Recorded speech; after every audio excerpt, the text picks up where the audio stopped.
Fala pessoal, chegamos na nossa aula de número 3 aí do módulo 1, módulo de fundamentos do nosso curso de Scrum.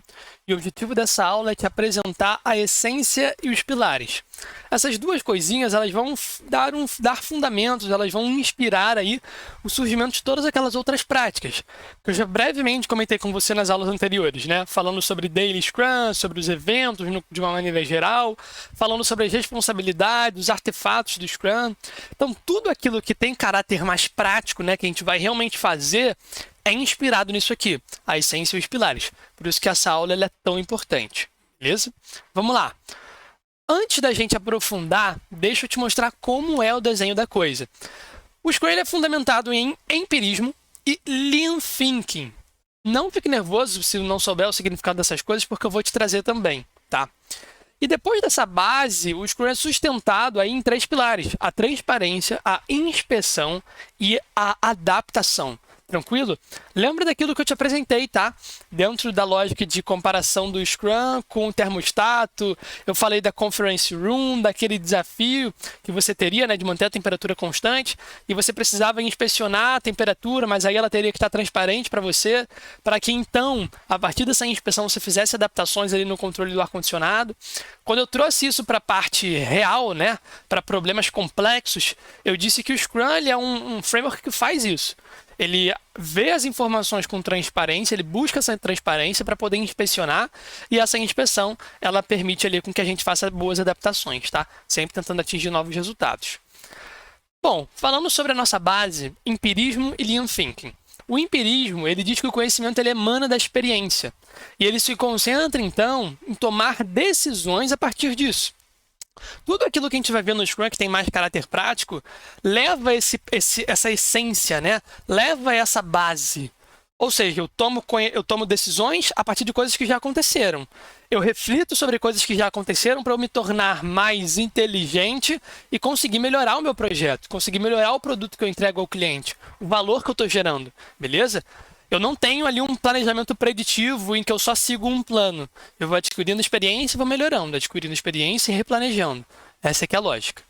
O Lean Thinking ele fala sobre redução de desperdício e aumento de velocidade também. O empirismo, acho que só com essa explicação já fica um pouco claro o que significa. Mas o Lean Thinking nem tanto. Como assim reduzir desperdício? Que desperdício é esse, né? Na verdade, o que significa desperdício? Bom, desperdício é definido como toda atividade que consome energia e recursos sem agregar valor ao cliente. Ou seja, na prática, é aquilo que você faz, é aquilo que nós fazemos, e o cliente não estaria disposto a pagar. Beleza? Bom, existem 7 desperdícios que o Lean coloca para gente.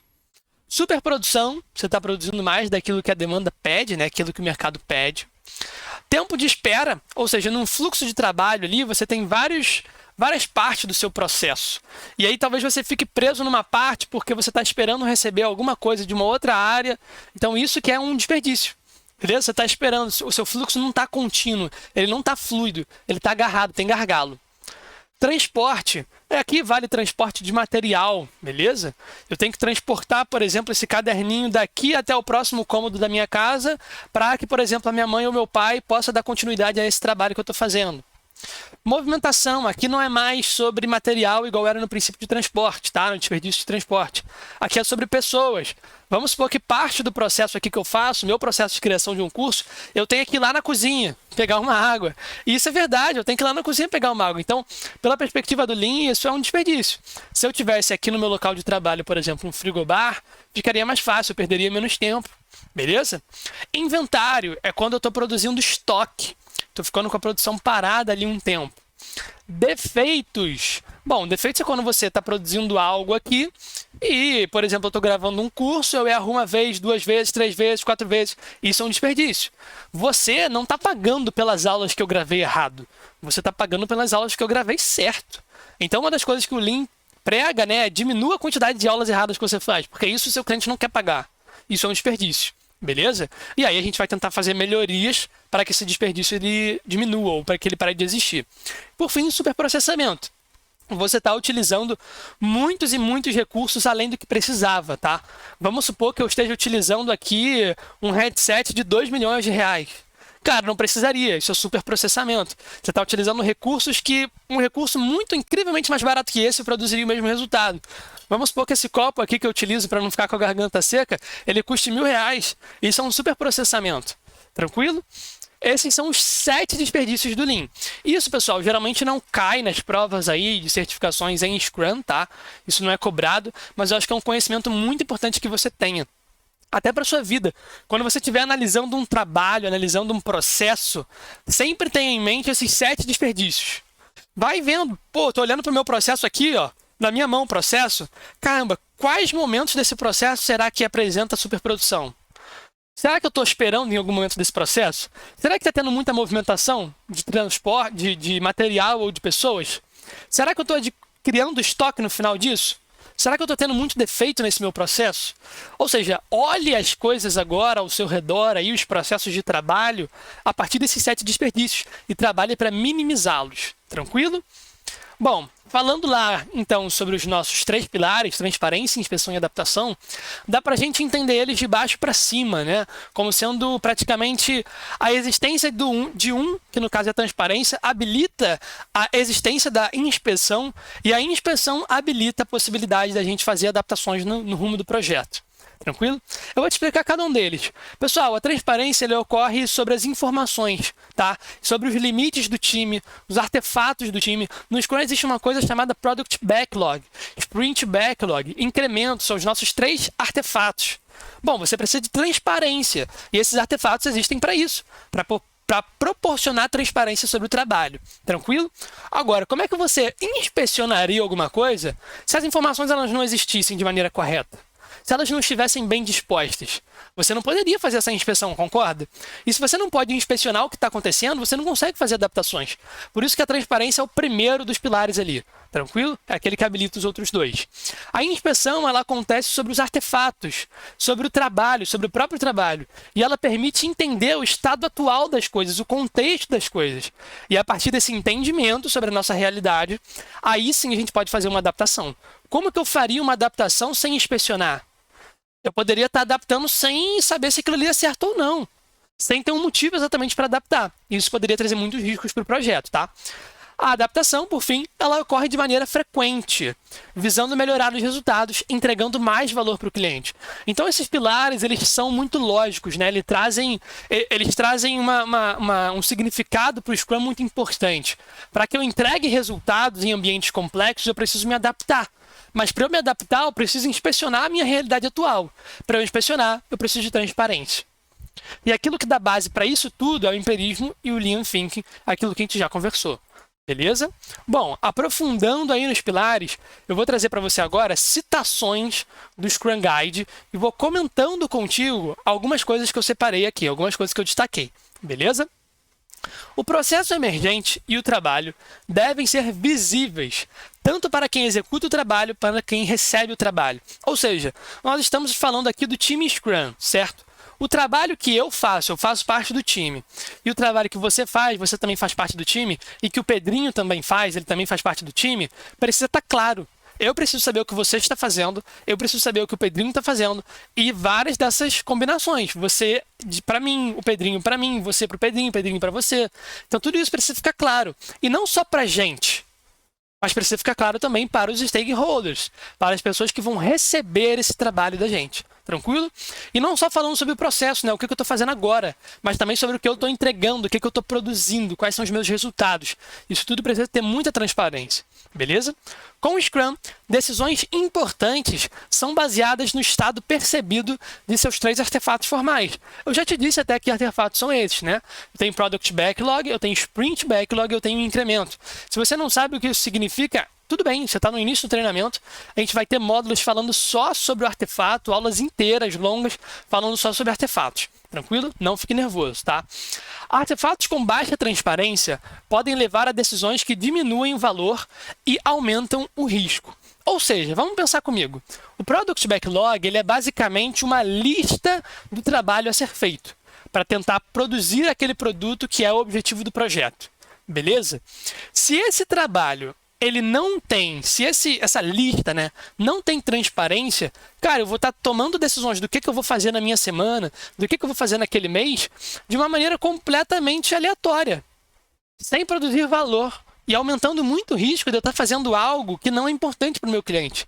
Então precisa ter bastante transparência, tá?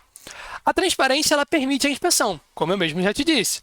A inspeção sem transparência, ela é enganosa e ela gera desperdício. Se você está inspecionando algo que você não sabe se é claro, que não está disponível, você está perdendo um tempão. E pode ser que você esteja vendo a coisa errada, beleza? E por isso que ele fala sobre o enganoso aqui. Em inspeção, o que o Scrum Guide diz pra gente? O que é importante você saber? Os artefatos do Scrum e o progresso em direção às metas acordadas devem ser inspecionados com frequência e diligência, disciplina, para detectar variações ou problemas potencialmente indesejáveis. Então, pessoal, quando eu falo sobre Daily Scrum, ou seja, é quase que um Scrum diário, né, uma reunião diária que acontece entre os desenvolvedores do meu projeto, do meu produto, a gente está falando sobre inspecionar com frequência, para eu poder avaliar o progresso do meu time em relação ao nosso objetivo. Tranquilo? Percebe o valor disso? Quando você está inspecionando, você está vendo se tem algo de errado. Porque se tiver algo de errado, você vai poder adaptar.